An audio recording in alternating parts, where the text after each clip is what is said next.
Welcome to the Adoption and Foster Care Journey, a podcast to encourage, educate, and equip you to care for children and youth through adoption, foster, and kinship care. Hosted by an adoptive mom with over 22 years of kinship and adoptive parenting experience. She's on this journey with you. Please welcome Sandra Flach. I can do all things through Christ who gives me strength.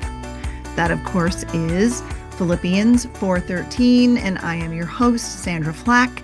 Welcome to the Adoption and Foster Care Journey, where you will be encouraged and equipped and find community for your unique parenting journey. As a mom of 8 myself, 5 through adoption, with our 2 youngest now in their 20s, who were both diagnosed with fetal alcohol syndrome when they were little, I understand the challenges involved in raising children with trauma and prenatal substance exposure. So you're not alone. We can link up arms and journey together. And just want to let you know, for some encouragement for your journey, be sure to grab my newest book, Soul Care Saturday, 52 Devotions for Foster and Adoptive Moms. It is now available on Amazon, and the amazing Jamie Finn from Foster the Family kindly wrote the foreword. This Devo is perfect for busy moms. You will find 52 devotions, just one a week, so no pressure to try to get something done every day. It's filled with scriptures, breath prayers, journaling pages, and devotions written specifically for us foster and adopted moms. Plus, it's filled with beautiful illustrations, all designed to minister to your heart and refresh your spirit. So I hope you will check that out. Again, that is Soul Care Saturday, 52 Devotions for Foster and Adopted Moms, now on Amazon. And if you have gotten a copy, would you please do me a huge favor? You would just bless me tremendously if you would go on to Amazon and leave a review. I think I'm up to 59 or 60. My goal, I'm not there quite. My goal is 60. I think we're at 29. Sorry about that. I was like, wow, if I'm at 60, that's awesome. But hoping to get there. So if you would leave me a review, I would be just so blessed if you would do that. So please also take time to follow and like the Adoption and Foster Care Journey social media pages. We are on Instagram at AFC_journey and on Facebook at the Adoption and Foster Care Journey. The more followers we get there, the more relevant the algorithm will know that we are, and I'll be able to connect with more people, more parents who need to hear this message. And I love to connect with you. Again, in person is always wonderful. My 2026 calendar is, I'm accepting bookings. My next, actually, by the time you hear this, I will have already been to the Renew Retreat in Swansboro, North Carolina. That was the end of April. And in September, my speaking schedule resumes, where I will be at the Christian Alliance for Orphans Summit in Atlanta, and that is September 23rd through 25th. And I'm booking fall events. In addition to CAFO, I know I'll be at Replanted in Chicago. But I do travel, and I do have some availability throughout the summer, except for in July, because I have a daughter getting married. So we have a big wedding going on. And we also have our retreat for our members, our moms who are part of our Hope for the FASD Journey online support group. So July is full. However, August, September, October, November, I am accepting speaking engagement opportunities. So whether you're interested in having me come and speak at your foster adoptive parent or mom retreat, conference, maybe you want to bring me in for your group to have a few hours of training on FASD online. I also do it in person, of course. Reach out to me. My email, Sandra Flach at justicefororphansny.org. There's a link to it in the show notes. You can scroll down and find that. I answer my own email. I will get back to you personally. And I love also hearing your questions.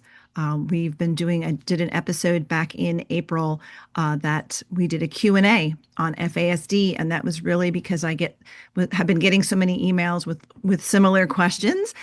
So we did a whole episode on it. So if there are questions you have about FASD or anything to do with this parenting journey, if you would like even just to give me a comment, share what this podcast means to you, anything, drop a line.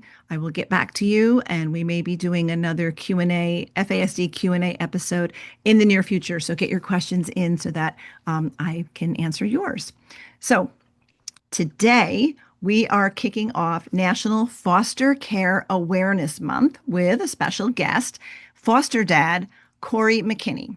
Corey is the author of the award-winning book Coach Daryl's Colts. He is also an international speaker and specializes in conflict resolution, I can say it, and principles of success. Corey is adamant about steering our youth away from gun violence, peer pressure, and bullying. He is a mentor at the Steve Harvey Mentoring Camp and a former Division I basketball player. Corey is also the author of the book Foster Dad, based on true stories depicting his family's 8 years fostering boys. Please welcome foster dad, Corey McKinney. Hey, welcome to the show, Corey. Hey, Sandra, how are you doing? Thanks for having me on. I would definitely appreciate this. Yeah, I'm super excited to have you on and for our listeners to get to know you and your incredible story. We Mhm. are kicking off Foster Care Awareness Month, of course. So it's great to have you, who Mhm. spent several years fostering with your wife. Mhm. So I want to hear your story. I know Yeah. that you guys have two biological sons. Mhm. So what led you to pursue foster care? Well, honestly, it was my wife's idea.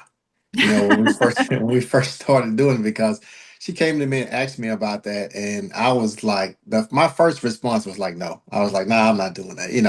And I knew that, she this is something that she wanted to do. It was nowhere on my radar, so that was one of the reasons why I wrote the book too. It was a couple of reasons. The first thing was, you know, I know there's first of all there was always a shortage of homes.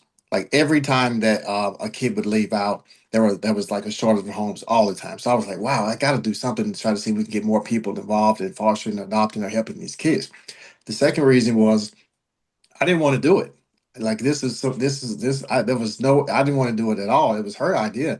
And I know there's other people out there that was kind of just like I was.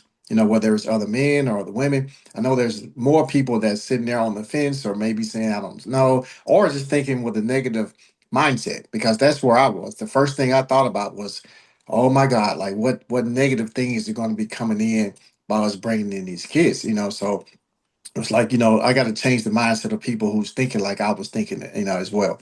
But yeah, it was her idea. It's something that she wanted to do. And it took me 2 years. Like it literally took me 2 years to finally just say, okay, well, let's try it, let's give it a shot or whatever.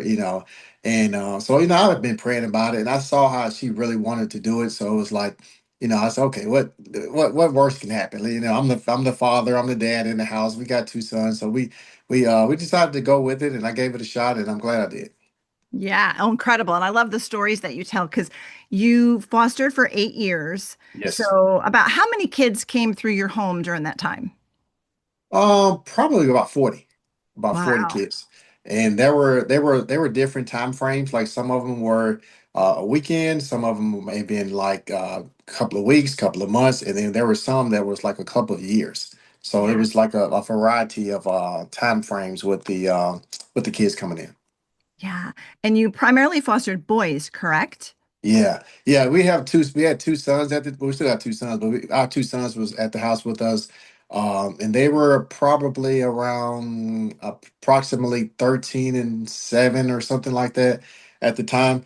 So we decided to try to target boys, so our boys can be kind of like big brothers to them. Yeah. And then the flip side of that was, we didn't have any girls in the house, and I just didn't want any that type of crossover to happen, or somebody to say something that wasn't true. So, and I love fostering girls. Like I wanted to foster girls too, to be a dad for be a dad girl, but it was just like I was just kind of, just thinking about the risk of that. So we just targeted boys mainly for our time as fosters. Yeah, that's great. And then you didn't ever adopt, right? You guys were just in it to foster. So tell us about that decision to just foster Mhm. and not ever adopt. Yeah, we almost did. We almost did because some of our first kids that came in had some really, really tough situations, and lost their mom while in custody, and it was kind of like, wow, they really didn't have family at all. And even the mom told me, she was like, Corey, if something happens to me, please take care of my kids because my family won't. They don't even take care of their own kids. So and that was the situation with those two kids where we almost came to adopting because they really didn't have anywhere to go. And luckily, one of their aunts got involved and she was able to get the kids. So we kind of stopped at the fostering part of it, even though we did have some thoughts about doing it for those two particular kids. Yeah, yeah. Incredible journey though, because you said goodbye to so many kids, but it was, Yeah. I loved in your, I read your book and Mhm. just how you saw that reunification when it could happen as a good thing and you built Mhm. relationships, reaching out to the parents. That's such a great mindset. It's ministry really to the whole family. Right, right. And I used to and people ask all the time, like, one of the questions you get, you probably know too as well, like, how do you not get attached to the kids that you foster and, for as adopted and all this kind of stuff. And I tried, this is what I used. And I don't know, it just worked for me mentally. Just something I tried to psych myself out to. And so I kind of thought about it like this. I said, okay, this is going to be something where our home is going to be like a temporary rehab facility. And what I mean by that is we're going to make sure that we do everything in our power to make sure that the kids are better when they leave us than where they were before they got to us. Mhm. So that's how I try to make myself think about it. Like, this is not permanent forever. So you try not to be attached, but you still get attached to them. I don't care how I tried to psych myself Yeah. out. I tried to psych myself out for it, but that's what I thought about it. Really, I was like, okay, this is a temporary rehab. Somebody needs help. We're going to help them, and when they leave us, they're going to be better than they were before they got to us. So that's how I tried to mentally think about it. Yeah, and your love and care for the kids shines through in the stories you tell in the book. So I Yeah. love those stories, and and because our kids are not easy, right? We know Mhm. kids in care have experienced loss and trauma Right. prior to coming to us, and then they exhibit those big behaviors, right, which are really Hmm. symptoms of the trauma. Hmm. So what surprised you about the behaviors that you were dealing with as kids, especially when the first kids started coming? Yeah. What surprised you? Well, it just some of the just not the discipline not being there. Some of the kids just really didn't have any kind of structure. And when you kind of raise your kids a certain way, and you start thinking that everybody has the same tools that your kids have, and that's not the case. And some kids just really didn't have just the structure. Like they didn't just have the basic things that as that most parents would teach their kids. Like I can remember one time. A kid came in the house and the first thing he did was like running across the couch, shoes on and everything. And it was like, wait a minute, like what's going on here? But it was just that's just probably something that they did at home, you know.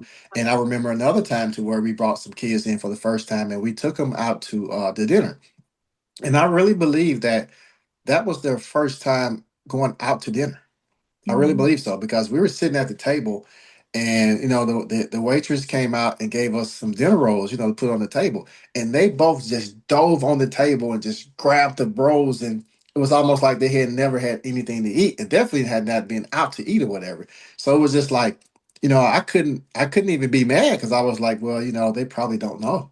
They probably hadn't. Nobody had probably never taken them out to a nice restaurant to eat or whatever. So that was kind of like it was a teaching moment where we had to kind of teach them and say, hey, we're going to get the rolls and put them on the plate. You don't have to dive in and get them. Everybody's going to eat. But it was almost like, hey, we hadn't eaten all day and there's the opportunity to eat. Let's just dive in and get it. So that was some of it. Just kind of like just not really understanding that a lot of our kids just didn't have the basic structure. They didn't have it. I know our we adopted some of our kids came. We adopted them internationally, so from Hmm. Eastern Europe, and in the orphanage system, it's a lot of women who are running the show. Not very many men. And our daughter, who was 7 when we brought her home, I know she Hmm. was. What made me think of the story when you said the child ran across the couch. So Yeah. She was jumping on the couch, jumping up and down on the couch. And my husband walked into the room and said, "Oh, no, no, no, we don't do that." And she mimicked him, like, Mhm. "Oh, no, no," and with her little Ukrainian accent, which Yeah, it yeah, was kind of comical. I was in the kitchen and had to stifle a laugh.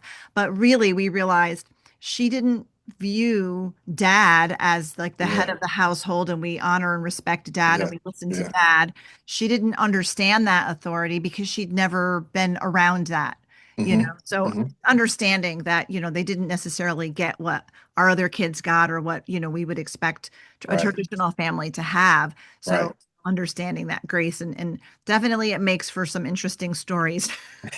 Yeah, Looking back. absolutely, absolutely. Yeah, gosh. So, you talk about some of those stories, and Hmm. kids came in malnourished and learning Yeah, challenges and struggles in yeah. school, and they'd suffered abuse. So, how did you and your wife navigate those heartbreaking situations? Yeah, it was something that, when those situations arrive, just like some of our first kids come in, and I can remember I was at work, and we had a 5 year old and a soon to be 3 year old coming in. And it was kind of like, she told me that it was a 5 year old and almost 3 year old. So when I got home, they were asleep and they were on top of the covers. So I was trying to cover them back up. And I really couldn't even tell like which one of them was five and which one of them was three, because the malnourishment or one of and actually I thought it was the reverse. I thought the 3 year old was the 5 year old and vice versa. Come to find out, the 5 year old was the one who was smaller than the 3 year old. And the next day, they went. The worker came and took them to the doctor, and when she got back, the 3 year old weighed 25 pounds, which is you could kind of see that, but the 5 year old weighed 23 pounds. Mm, So he was really, really malnourished. You could see the rib cages and everything. Had never been to school, had never really didn't know any numbers, letters, colors, anything. So it was kind of like we had to kind of go to the drawing board, like to square one. And it mhm, was just kind of like we just took it head on. It was like, hey, and then it started occurring to me, okay, this is why God put this in my spirit to go ahead and say yes, because I knew I was here for the right reason. I've always been really good in school and helping tutoring kids and stuff as well. And I was like, wow, this is a calling. This is much more than just than fostering. This mhm, time that he's coming to my house was the perfect time alignment for us to do what we have to do. So I kind of took it as a mission, like, hey, I'm a former athlete. I played sports my whole life, and you get challenges, and you're taught to face it and don't run from challenges and push through them and everything. So this was just like another challenge. It was like, okay, you know what? We got to roll up our sleeves and get with it. It's no time to play. It's no time to. This ain't the time to have fun and games right now. We got to get down to it. So, we went to it was like going to war. It was like, listen, let's go. We got the tools to do it. Let's get it. And I can remember days to where when we were talking about the schooling part, and the 5 year old had never been in school. Like I said, he didn't know anything, no numbers, colors, letters. And it was basically like square one. Like I literally got on the floor every day after school and I would start with something like, okay, this is the color white, this is the color blue. And that's all we're going to work on tonight. mhm, Just over and over and over again. White, what color is this? This is white, this is blue. And then we'll just add two more colors the next day. This is red, this is yellow. Let's do all four now. This is, so it was kind of like that. And it was almost the same thing with everything else. It was kind of like, this is the number one. This is the number two. This is the number three. Let's stop right there. We're just going to make sure tonight before you go to bed that you know what the number one, two, and three was. So it was just a challenge that we just both took on. It was like she was more of the mother, the being the motherly nurturing. love, the Yeah. nurturing, the caring, the cooking. All kids love to eat, so they love mom because it was like, oh, she's cooking in there, so they're right up under her. So, and I did a lot of the disciplinary, and I did most of the structuring, I did most of the teaching and stuff like that for school. So it was just like a combination of like, let's get with it, let's do it. And we just faced it head on and did everything that we could to try to make sure those kids come out, in a better situation. Yeah, I love that. And speaking of challenges and those challenging behaviors, how did you and your wife learn? Because, parenting kids who've come out of trauma is different than parenting our biological children who've been, loved since they were in the womb, right? So how did you guys learn how to, parent and deal with those big behaviors, the meltdowns and aggression and things like that? A lot of times we would talk like beforehand, like even before the kids got there, we talked and had pre-conversations about things like, if this happened, how we should handle it. If this happened, how we should handle it. And we even talked to our kids too. Like we told them about things like that even before kids came in. So I think some of it was kind of like a pre-preparation of not knowing every situation that was going to come up or whatever, but just trying to have a plan for it, on the front side of it. Like, okay, if this happens, let's try to separate this. Let's try not to do this, 'cause and one thing I tried to do too was I tried to fill the kids out, especially from a dad's perspective. That's why I wrote the book from a father's perspective, because that's how I viewed it and how I seen it as a dad. And a lot of these kids sometimes didn't have fathers around, so they Mm, weren't even used to having a male figure around them. So I tried to make sure I kind of gauged where the kids was to see how do I need to come in. Do I need to come in easy? Do I need to come in light? Because I had a kid one time come in, and all I did was reach over it to shake his hand, just to speak to him. And the first thing he did was jump and pull mm, back, yeah, and I was like, okay. I see this is maybe have some prior issues or whatever. So I need to make sure he didn't do that with my wife, but he did that with me. So I yeah, was thinking, okay, this is something that's going on from a father's perspective or a male guy. I didn't know if it was previous trauma or somebody had been hitting him or something like that. But I knew right off that me trying to shake his hand scared him. And I right. was like, okay, let me take a different approach of this issue or whatever we may have, and let me just come in on the lighter side, on the funny side, on the the fun guy. So it was just some of that, and just learning on the go too. Some of, like, we didn't have everything pre-planned out, so some things we had to kind of talk about after the fact. Like something popped up and happened, then we'll make sure that we get together and talk about it after the fact, so we'll know how to handle it going forward. Yeah, yeah. Always learning, right? It's Yeah. always learning to learn it. So how long has it been since you last fostered, and do you stay in touch? Have you stayed in touch with any of the boys? Yeah, absolutely. The last year we fostered was 2018, so Okay. this was years ago. um And we do keep in touch with, I'll tell you a story about one of the kids. He had got an opportunity to go home for Christmas one year, and he decided not to go home for Christmas. Like he actually stayed with us through the holidays, and then he was going to go home the next week after school, after Christmas was over. And I couldn't believe it because he had siblings at home, he had his mother at home, and he said he wanted to stay with us for the holidays. So it was like, and actually, when he went back home, he would come over sometimes on the weekend. We've had several kids to come back to spend the weekend with us after they've gone home, and then just recently. Well, one of my kids is kind of like my god kid. Like that, he's the one of the kids that lost his mom in custody. His dad was in prison, and when his dad got out of prison, he passed away as well. So he don't have a mom or dad. So that's Mm. one of the kids that I took under my wing as a god kid, and I still keep in touch with him. He was just over here last weekend. Like he comes over on the weekends, even now. And he's a senior in high school, about to graduate this year. And he was the one that was 5 years old, 23 pounds when he first came in, Wow. and now he's an 18-year-old. Just got his invitation to graduation in May. So Aw.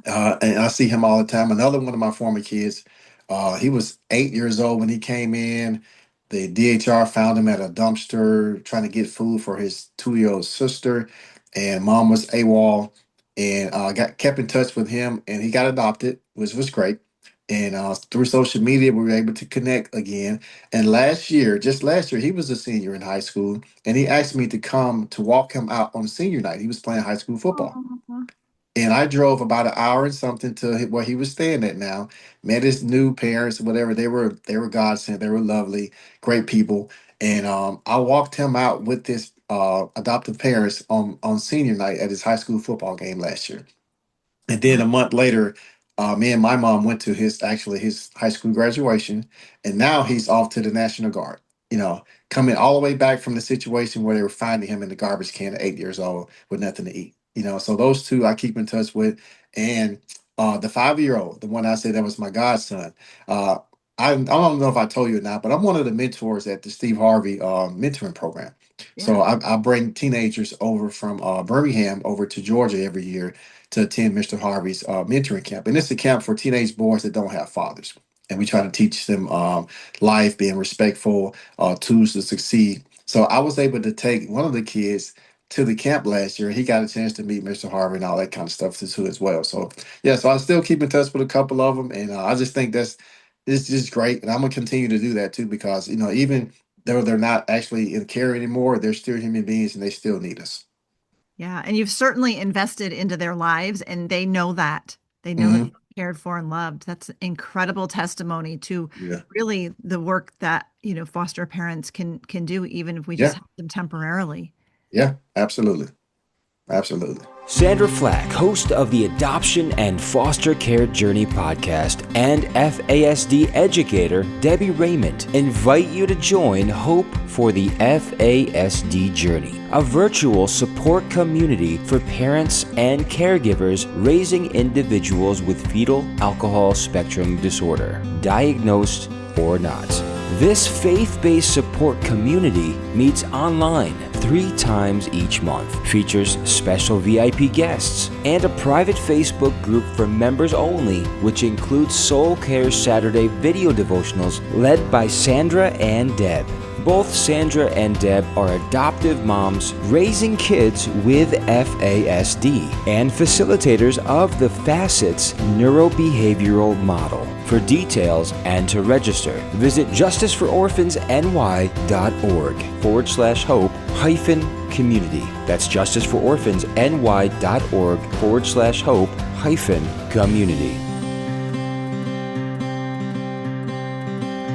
So, Corey, you are the author of 2 books. Your first is Coach Daryl's Colts, Yeah. Going for 2. So, Huh? tell us about that book. Okay.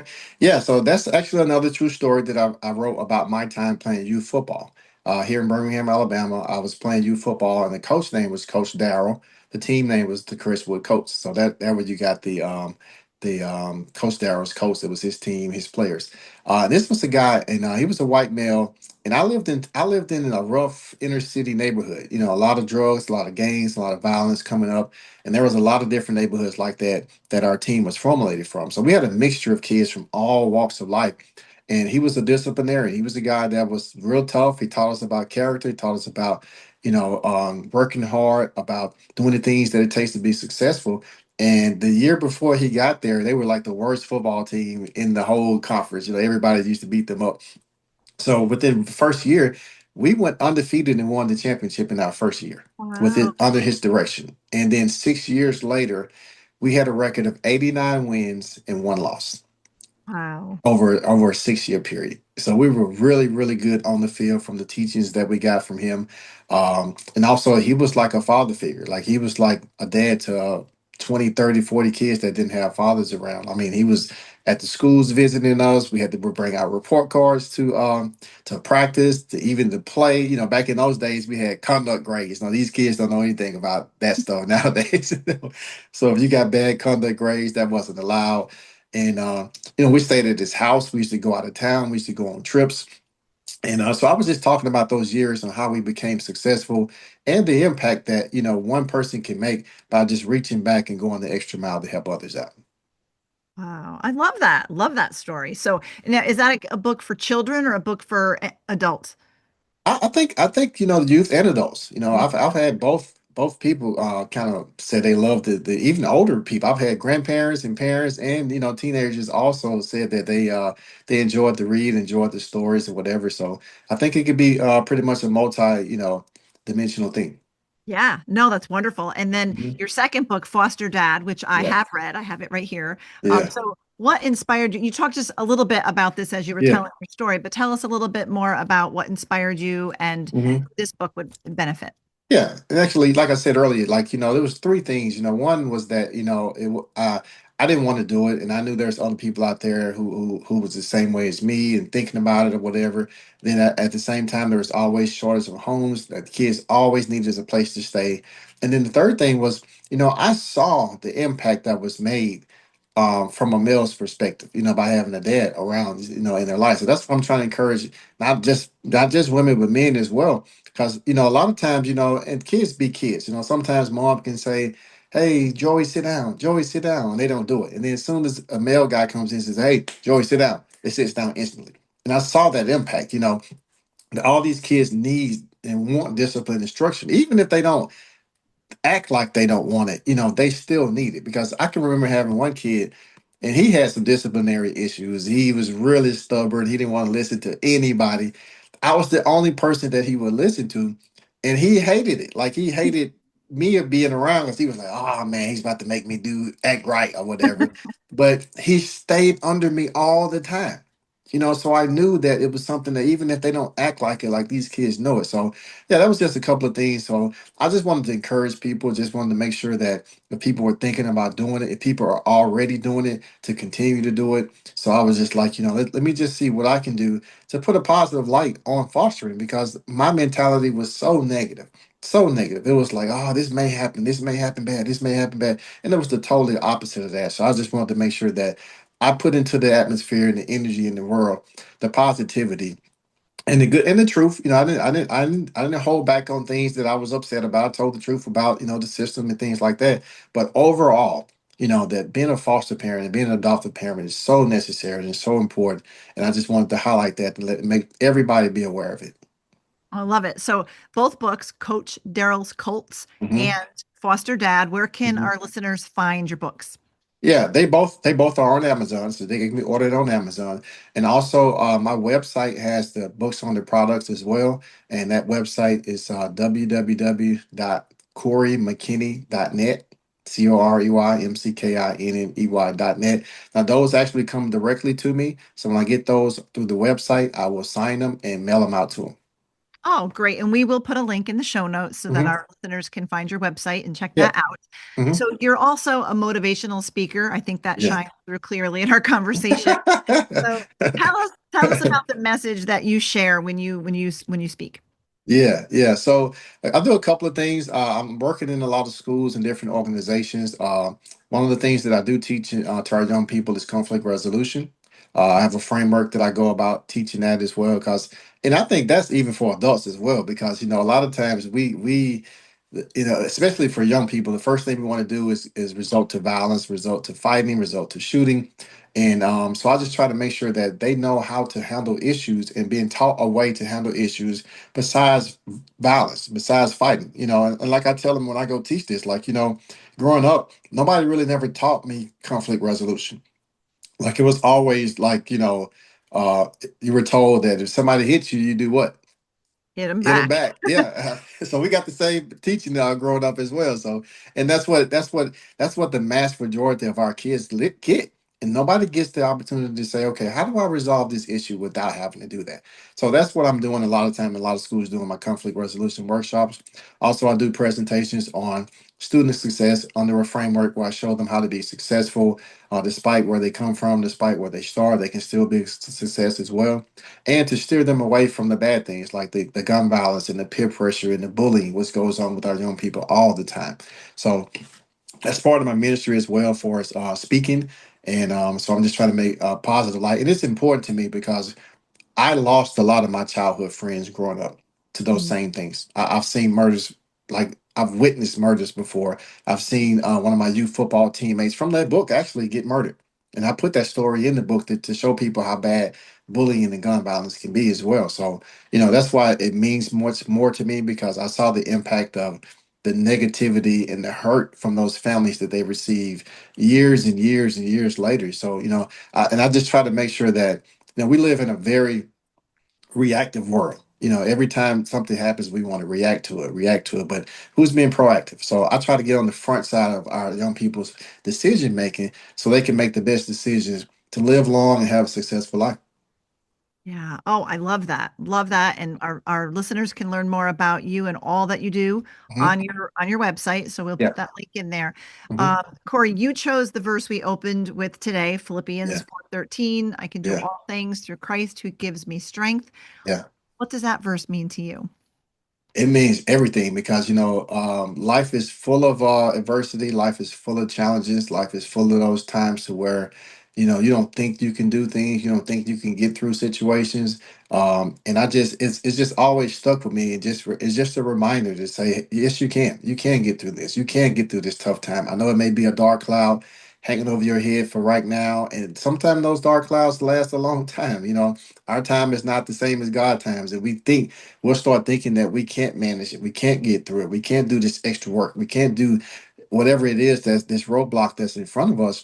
And it's just a reminder to say, hey, wait a minute, Corey. Yes, you can. Yes, you can. And you just take yourself out the picture and say, you may not be able to do it, but you lean on the strength of God to help you get through whatever situation it is. So it's just a reminder to me that with his help, no matter what I'm doing, that it can be done. It can be done. And the same thing for anybody else, whatever the situation, however, how tough it may seems, that you can still push through and get through it. Yeah, love that for sure. So, since you are a motivational speaker and a former foster parent, Yeah. would you, as we close today, offer our listeners who are foster and adoptive parents some words of encouragement, Yeah. motivate us to stay on the course? Yeah, absolutely, man. Um, this is what I always say about being a foster parent and an adoptive parent. It's kind of like this. I have a quote that I have in my phone, and it says something to the effect of when God puts something in your heart, do it without ceasing, because you never know who's waiting on your obedience on the other side. Mm. Right. So being a foster parent is something that you were called to do. And you don't even know those kids that you're going to bless. You don't even know those kids that need you. And I probably needed them as well, the situations that I went through. So it's like, just be obedient to what's in your heart. And because you have no idea the young girl or the young boy who's in the situation right now who needs your help, who needs your obedience to do the right thing or to continue to do the right thing. If you're already in it right now, sometimes you have those days. Like, I get it. We all do. And we all want to go backwards. We all want to question, is this something I should continue to do? And I'm just here to tell you, yes, absolutely yes. Like, continue to do it. That scripture we just talked about, that'll help you push through and get through whatever times you may be dealing with.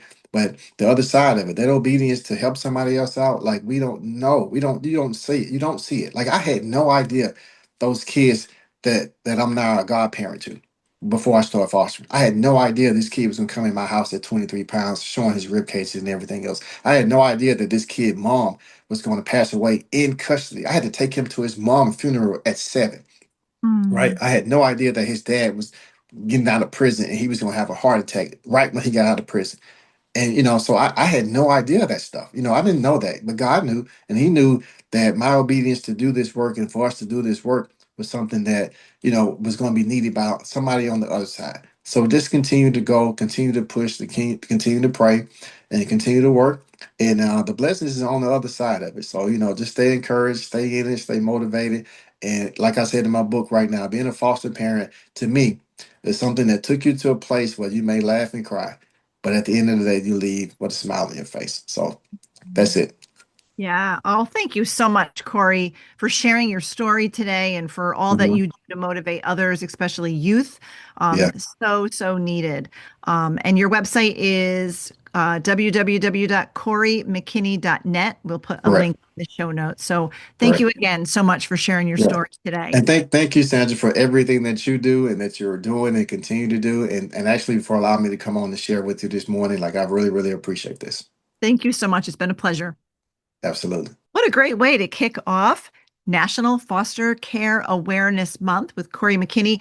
Make sure that you check out his website, and that is at coreymckinney.net. And the link again will be in the show notes. His 2 books that were mentioned, they are also found on Amazon. So make sure you check those out.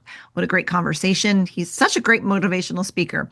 And as always, thank you for tuning into the adoption and foster care journey. I hope you were inspired and encouraged by my conversation with Corey today. In addition to inspiring and encouraging you through this podcast, we have those other resources to help you along your parenting journey. Don't forget the Hope for the FASD Journey online support group as well.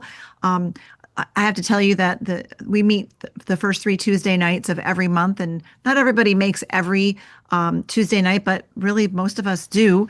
And it is just a wonderful time for parents to connect and to support one another and encourage one another and learn from one another and pray for one another. And if you are parenting kids who have an FASD, whether they've been diagnosed or not, this group is for you. If we pray for one another, we share scripture. We do devotions together, and we're actually going to be in July having our first ever retreat in the Adirondack Mountains of upstate New York. So it's full now. So I'm not promoting the retreat at all because it's just to our members, and we had a limited space. So we have about 16 moms coming for that retreat, and you'll get to see more about that when it happens. And we have pictures on social media and stories to share, of course, but just a great group, because you have to have your community on this journey. Nobody else, unless you're a foster or adoptive parent, understands what this parenting journey is like. So finding your community, and especially if you're parenting kids who have prenatal substance exposure, that's next level trauma and challenge. So we really need each other, and we link arms and we press into the Lord. So that is a tremendous resource. The support group is open to anybody who's interested in that. You can learn more about that on our website. And of course, I also do our online and in-person FASD training and workshops, webinars, and parent coaching if you want more of a one-on-one conversational type support. So you can learn about all of that on our website, justicefororphansny.org. Just click on the adoption and foster care journey on the homepage, and it'll take you to all of these resources. There is a link in the show notes, of course. Please subscribe to and follow this podcast. Leave a review, especially if you're listening on Apple. And we also have a YouTube channel where all of the video versions of this podcast exist. It's the it is the Justice for Orphans YouTube channel, and all of the adoption and foster care journey podcast episodes in the video form you will find there. So let your fellow foster and adoptive friends know about both the podcast and our socials, and all of our resources, so that they can learn and have these supports and resources as well. I am grateful that you spent your valuable time with me today, and I'm thrilled to have you along for the journey. Stay tuned next week. We have another great fostering focused guest as we celebrate and observe National Foster Care Awareness Month all throughout the month of May. See you then. Thank you for listening to this episode of the Adoption and Foster Care Journey podcast, brought to you by Justice for Orphans. We hope you were encouraged today. Please be sure to subscribe to this podcast and leave a review, and share it with your fellow foster and adoptive parent friends so they can be encouraged too. Be sure to find and follow us on Facebook and Instagram at Justice for Orphans, and check out our website for vital resources at justicefororphansny.org.